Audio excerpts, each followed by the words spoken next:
Pero kung hindi kayo makikinig sa akin, at hindi ninyo susundin ang aking mga utos at tuntunin, nilalabag ninyo ang kasunduan ko sa inyo.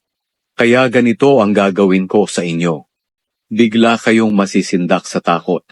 Dahil padadalhan ko kayo ng mga sakit na hindi gumagaling, at lagnat na magpapadilim ng inyong paningin, at magpapahina ng inyong katawan.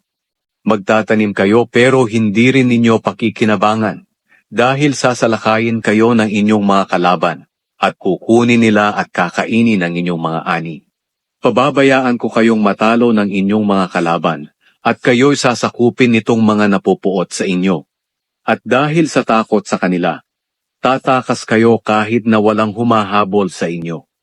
At kung hindi pa rin kayo makikinig sa akin, parurusahan ko kayo ng 7 beses. Aalisin ko ang katigasan ng inyong ulo sa pamamagitan ng hindi pagpapadala ng ulan sa inyo. Kaya matitigang ang inyong mga lupain. Mawawala ng kabuluhan ang inyong pagtatrabaho. Dahil wala kayong aanihin sa inyong mga lupain, at hindi rin mamumunga ang inyong mga punong kahoy.